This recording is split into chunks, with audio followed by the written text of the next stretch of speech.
Hi, everyone, and welcome back to that UFO podcast. My name is Andy, and we have a special update. As I announced on Friday, the 2nd of September, I welcome Ben Hansen, who is a former federal agent, researcher, producer, and presenter on, among many things, Discovery Plus's fantastic UFO Witness. Ben, welcome to the podcast.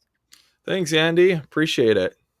It's good to have you on. I mean, you broke the internet and UFO Twitter for a day on the 30th of August, landing a story out of nowhere with no hype, which was a bit of a novelty, I think, for many of us these days. We're used to hearing these things announced well in advance.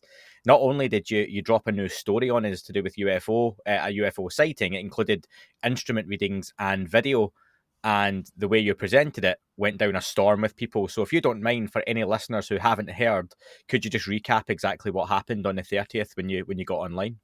Yeah, so it started, let's see, last week. So we're today on Friday. It was like last Friday, a week ago. I was giving a lecture at a local community center talking about UFOs and cryptids, and I had a couple come up to us who's been to a number of lectures, and he said, "Hey, I was talking to my buddy in the Navy and asked if he'd ever seen any UFOs, and he said, no, I haven't, but I have a friend who just recently had a sighting." He said, "Oh." And he's like, "Do you want to get in touch with this guy?" And I'm like, "Sure." Because I'm really busy. And I was like, "Let me know." So the next day he says, "Here's his phone number. You should call him. He's got an amazing story." So I called him, and we spent about an hour, almost the first call. And then throughout the weekend, because I realized right away that this was something quite significant in that we had a lot of data. Mm. We had a lot of different things that can confirm, and mainly because he's a retired F-18 pilot for the Marine Corps. So I'm a pilot myself. I've flown in this area down here in Southern California, a lot where he has, but I fly at like 6,000 feet over Catalina and in this area, but he was at 47,000 feet flying a Gulfstream 650. So what happened that night, he was taking a client. So he works for a private company who owns the Gulfstream, and he's flying from Miami executive to Maui, Hawaii. And he gets in the area of Los Angeles Center, which spans the whole metropolitan area and goes out towards the ocean. He gets to about 25, 50 miles west of LA, and this was about 12:20 a.m. on August 18th. He sees above the horizon, well above where he's at, about 5 to 10,000 feet. Now it's really hard to estimate, like especially at night, distances and everything. So he's doing his best to kind of gauge, but he sees these red lights, and he notices them because they've been pacing with him. He said they were definitely not way up there like satellites, but they were not conventional aircraft. But they keep pace with him for about 15 minutes.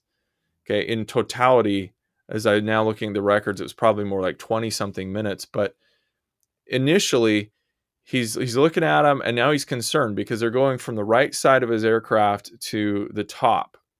So they cross in front of him and doing, he said, orbiting, so like circles in the air, and then they go over the top of him, and then they go back to the right side again. So obviously he wants to know, you're on radio with air traffic control. He's like wondering, why aren't they telling me about this air traffic? So he makes a report. They said they don't have anything in his airspace. Nothing is a primary target, meaning, like they assign a transponder code and ADSB data to everyone who calls in. And if you don't have that, they'll get little blips on every now and then. That could be weather, could be flocks of birds, or it could be sometimes aircraft that aren't required to report in the airspace, but you are required when you're that high up. And they don't have anything. So you hear the radar tape, which was really unique because this was such a an interesting or concerning, I guess you could say, call into air traffic control, that they kicked it up the food chain.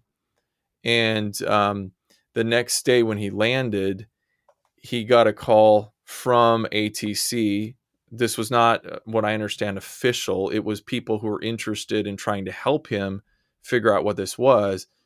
But they sent him a copy of an advanced copy, I'll call it, because it wasn't officially requested, of the radar tape and the communications. And then they told him it wasn't just you.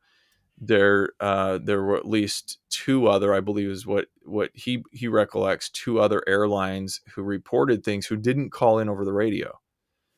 That said that they called in because probably they're hesitant to do so on the air. Yeah. Um, so that kind of started the ball rolling. Now, what I did when I got involved was he did attempt to film these objects.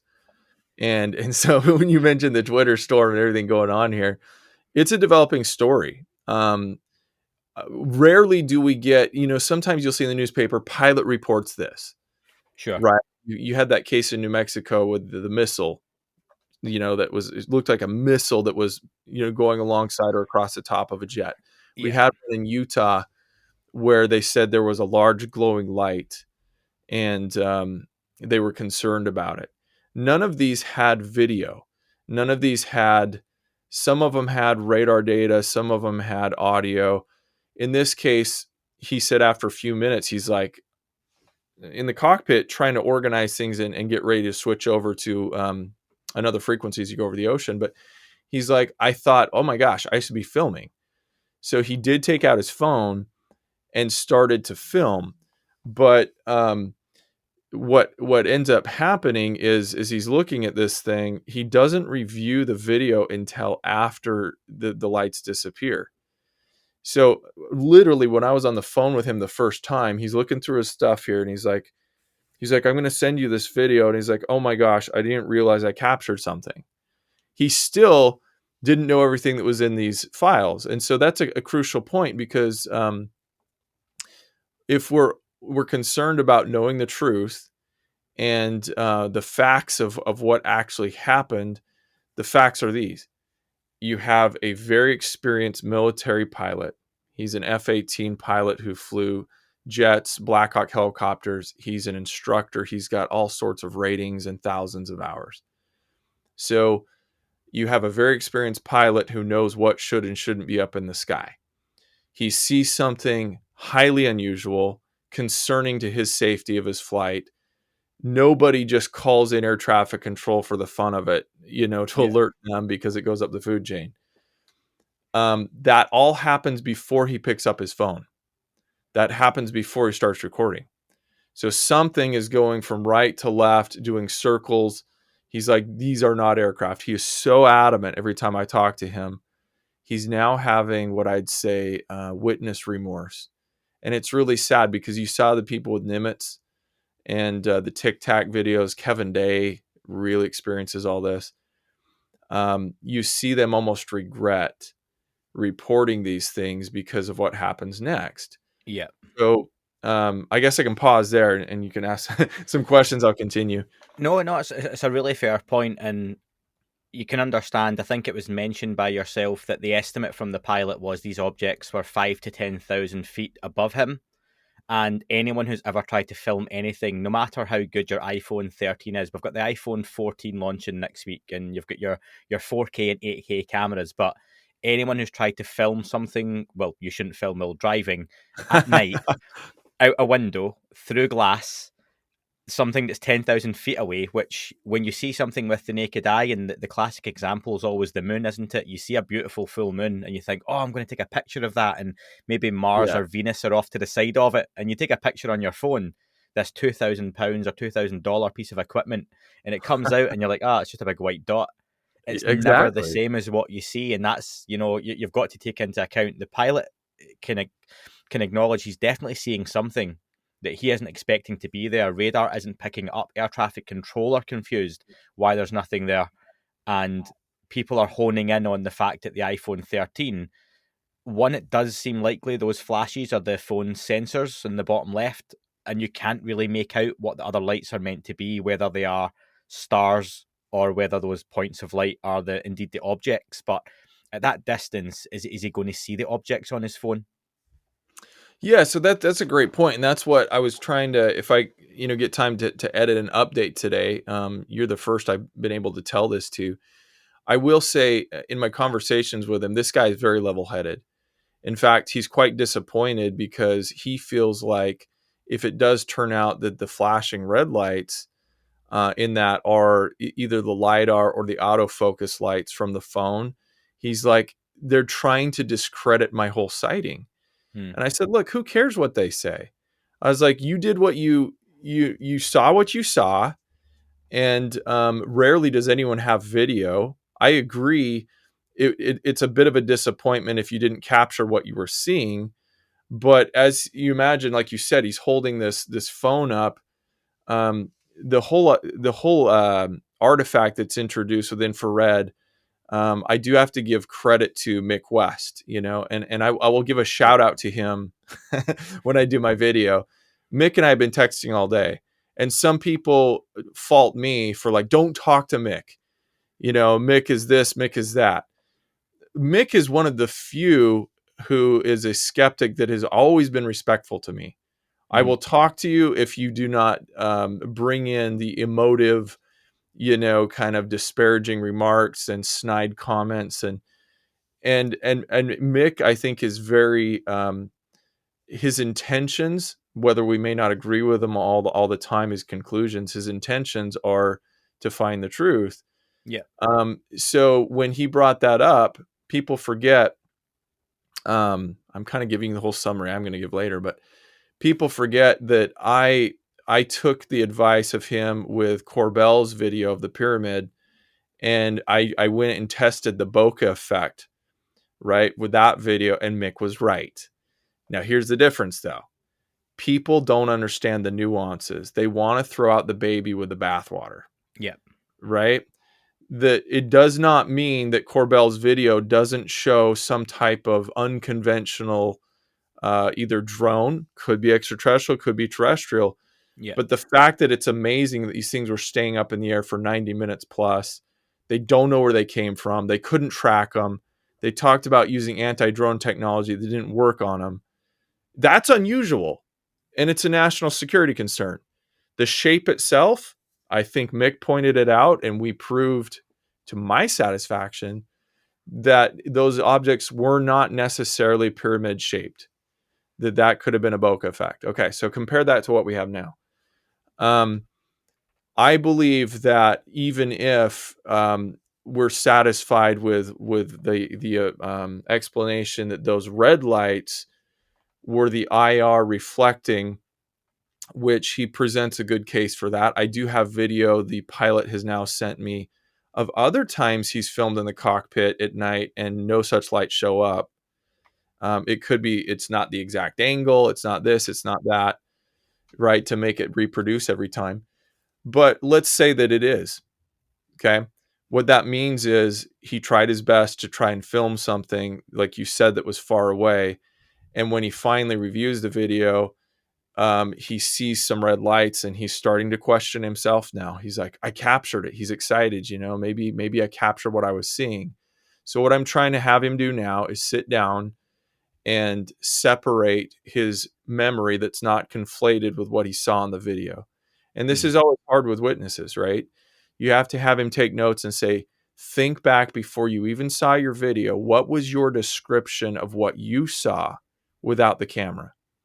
Right? And does that now compare to what you see in the camera? And he's very open, like I said, to accepting that what he captured, not what he saw, but what he captured in the corner there may have been the IR lights.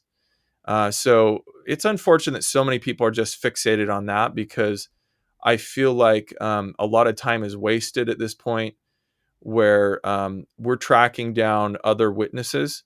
I've got some really cool stuff to release if I, like I said, get it done today or the next couple of days, of other call-ins to air traffic control, other pilots who may have seen things. And I think the witness testimony should not be discredited solely because we had a piece of physical evidence that can be explained, because they're two different things. You know, it'd be nice if it correlated, but if it doesn't, we still have all this other stuff. Yeah, there's two things for me that the video that does help with, and also another point I want to make, that one, the video helps point out exactly where the objects were because they're not on radar, and we can see. I think you point out really clearly in talking about it that it looks like downtown Los Angeles. So you Mm-hmm. can see from the video the kind of the coastal line, and that can help you work out, so the objects were up at that point of the sky because they're not showing up on radar. So it does give you some kind of extra visual clue that you would rather have than not have. But I think secondly, again, those types of reactions just serve to, you talk about that witness remorse, that people don't want to come forward. And I can see a lot of comments on that Twitter thread of people who are skeptical, and rightly so, about, any type of event when it's largely down to testimony, but they want to hear from the two commercial pilots. Now, what's the likelihood of those two commercial pilots actually coming forward if they by chance go on, see your reporting, they see those comments, they see the reaction, and then think, well, I'm not going to get shot down in flames for Yeah. coming out and telling what I saw. So it just goes to stop us getting that additional information. Or is that something that you've managed to get any kind of leads with in terms of those pilots? Well, what I have, and you know, what I hope to be able to release later was not from the call-ins the next day. These were actually pilots who reported stuff on the air later, and so that's even more unique because that could mean that we have up to 3 different airlines who spotted something. And it could be the same event. It was quite a bit later, but the same area. So we've got that. The other thing is, yesterday I filed a FOIA request, Freedom of Information Act, and I'm filing a second portion today, related to not just the radar data, but the communications and stuff like that. So those things can take a while to get back. So even if within that it says, hey, such and such airline called us or whatever, you're exactly right. They're under no obligation to talk to us, and you'd have to have somebody with the airline say, hey, I know who those pilots were, and then they've got to voluntarily want to come forward and talk. It's not just the pilots. We're looking for passengers. You know, it's Mm-hmm. very likely that these planes, as they're flying, someone could have seen something out the right or the left side of the planes.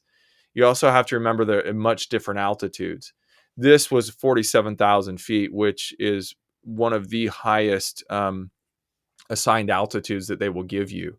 And it seems like the other planes were at least, more in the range of like 39,000 feet or things like that, which it may not seem like a lot, but 5 to 10,000 feet can make a big difference in what you pay attention to, depending on what the size of these objects were, what they were doing. Yeah. So that's where we're at now with it. Um, you'd made a point about that hesitancy, and I really do feel bad. I totally see it from all sides, though. I see people wanting to have the whole enchilada, right? They want witnesses, they want video. It would be awesome if that were the case. But just because we don't have all of that, and perhaps the video doesn't corroborate, like you said, there's merit in the fact that he tried and that we're getting a picture of kind of the layout of it. But to me, witness testimony still is the most crucial. When you have very credible people, technology is catching up, but it's still not there.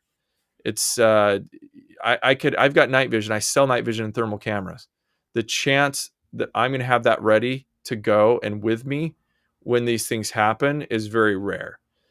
I've had incredible sightings, and just really briefly, um, coming from that same area, coming in from the ocean here where I live in Huntington Beach, I had a sighting of a black silent triangle one night, and it flew over my head at 1,000 feet.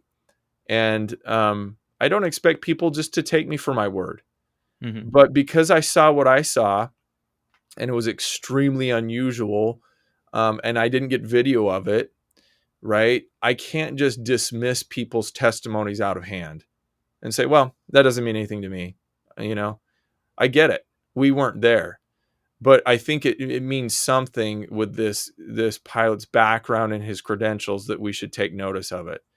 And oh my gosh, if anyone's paying attention to the news, and seeing everything that's coming out of it, that alone should let us take pause and not just dismiss these things, because this is a hot spot area. There's a lot going on out there.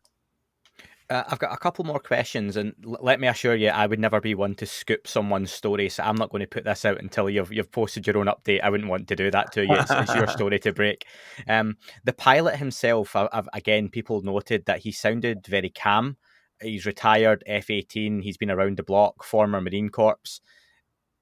Some people suggested he may have had sightings like this in the past and maybe wasn't as surprised as you would expect. Is that something you've managed to ask the pilot at all? If it's maybe not his first rodeo in terms of UFO He has sightings? never had a sighting, according to what he told me. He's never seen anything like this before. I think, did I mention this before? Not sure if I did. But what we're going to do, if you'll agree to it, I would like, not too long. It might take a couple weeks because I got other things going on. But I would like to do an on-camera interview with him and get into some of those things. When he was on the Eastern Seaboard, he told me he had at least 2 intercepts where he was scrambled, flying an F-18. They're doing exercises right out there where, was that the Lincoln? I'm trying to remember the ship that was, like involved in a lot of that. At any rate, he was scrambled to a location for an intercept. And he said these things would go from like 25,000 feet down to 5,000 feet almost instantly. And they get about a mile close to them and then they would just disappear. So he had at least 2 incidents like that where he didn't visually see them, but they were on his radar. So he's been in that world. I think he's had an open mind to it, but he's also very level-headed. And like I keep telling people, he's not prone to wanting to see UFOs or having this bias, because he has not actually seen anything until now, and he was calm, but he kept calling in. If you listen to the radio, the controller's like, nope, sorry, still haven't seen anything on radio. He's bugged about it.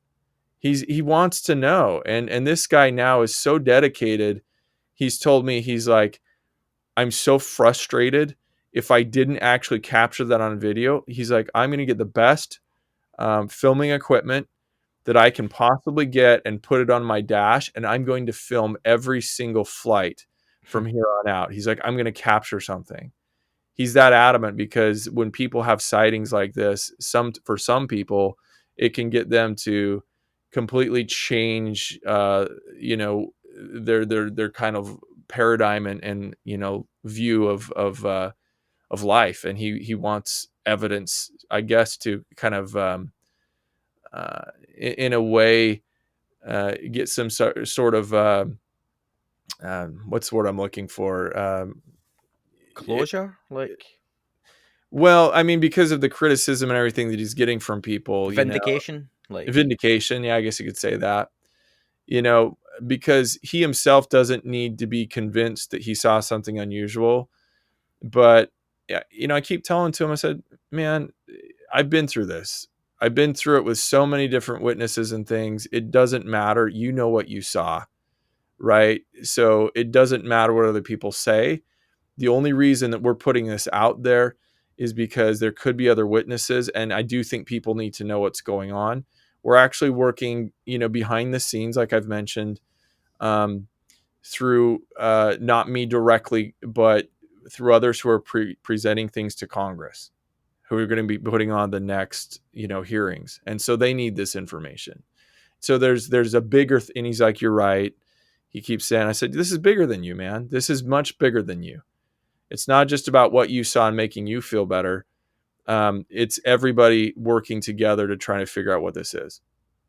And ultimately, I would rather have someone's attempted filming of a sighting than they don't attempt to film it. Because I know when I saw my own black triangle, December 2019, I was driving. It was about 100 feet above my car. Someone else had actually stopped at someone else. I've not told the story for a while, so I'll share it quickly as we finish off. I was driving along a kind of back country road, 6 p.m. winter in the UK, very clear night.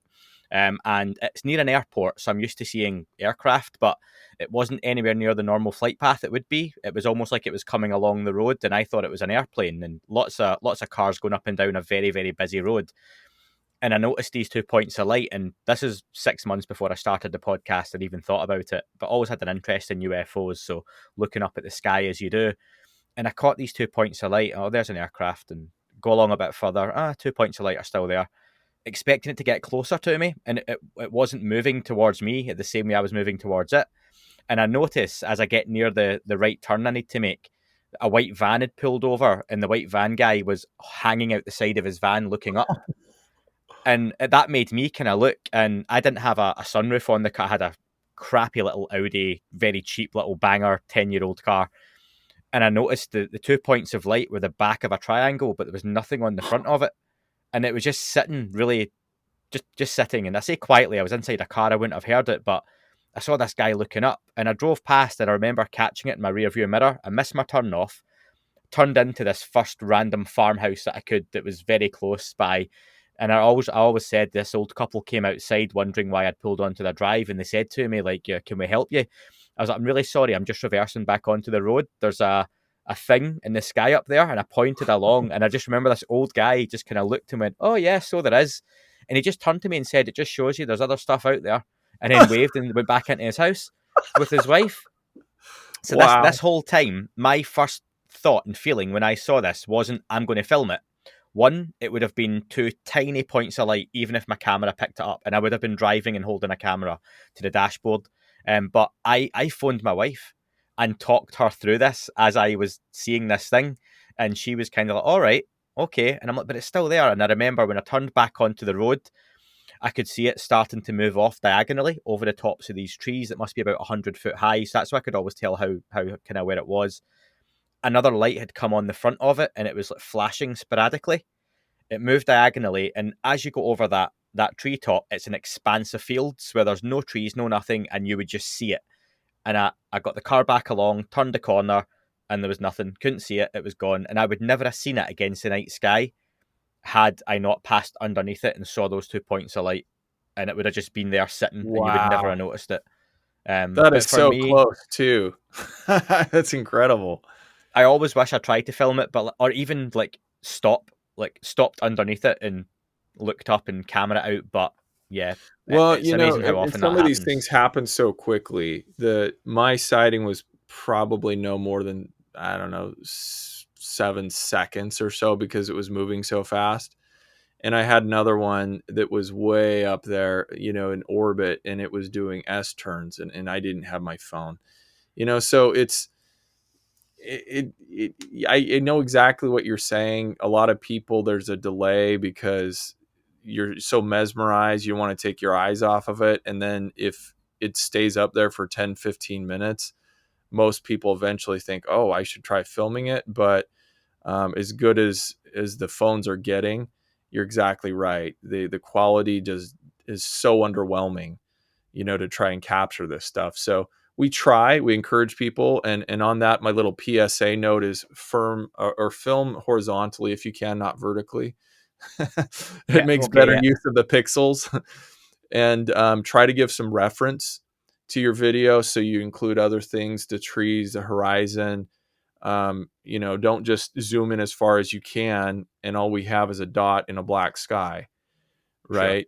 Sure. So, and I do think that technology is helping, but I've always said it's a two-edged sword. It's our best friend, but it's our worst enemy.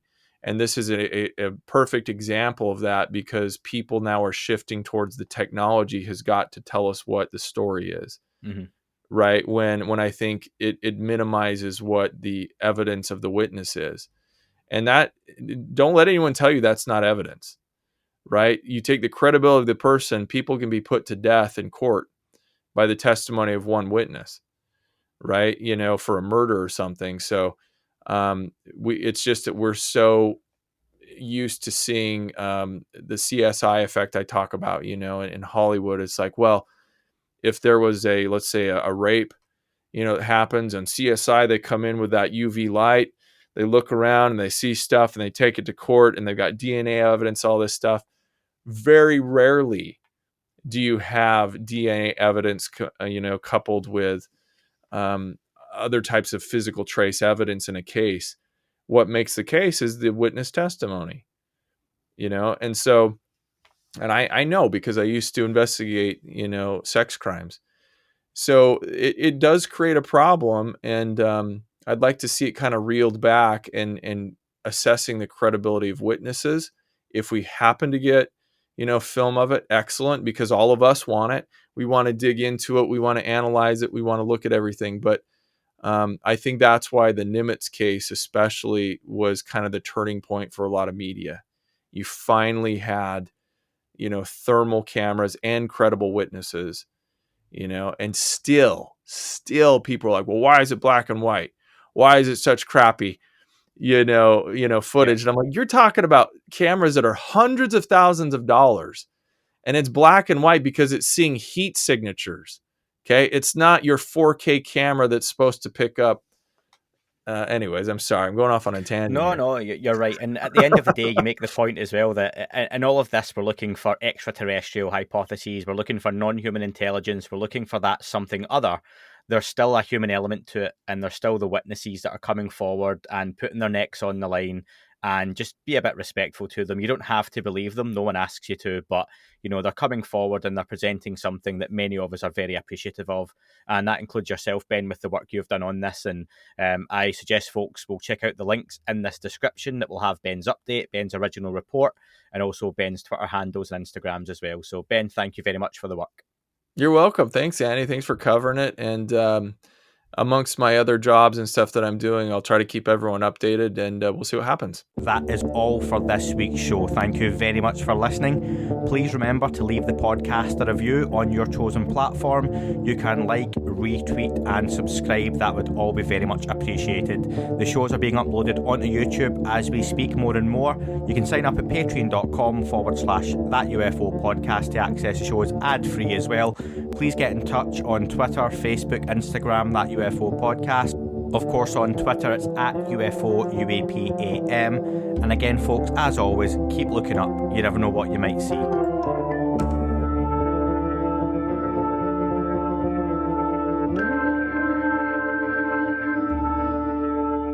It wasn't a tic-tac and not quite a saucer, more like a hubcap designed by Chaucer, a little Baroque and quite steampunk, like Alice was playing bass for the Parliament of Folk. The little fucker hovered right outside of my window, and when I shoved out the screen, he made it an issue. I don't think he expected me to see his ass, but I'd had some champagne and smoked a little grass.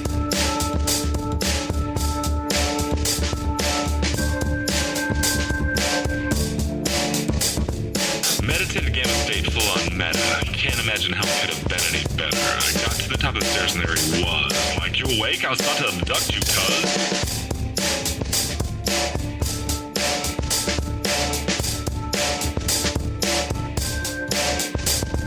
I jumped back and nearly kissed myself, and I climbed out the window after the elf, and I woke up in my bed and there was something on my head and everything was weird and everything was red. And I called out to my boys. They thought this was noise. They thought it was a dream. They thought it was my toys. They thought it was my problems, and they think I should seek therapy, and I don't know what to do because it doesn't really scare me.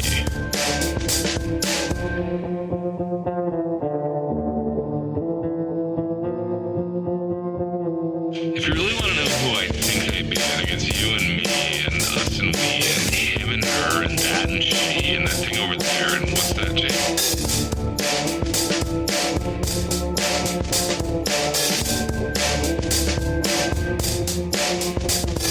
If we're being serious, open your mind, consider your heart, consider time, consider your space, consider your lies, consider your life, consider your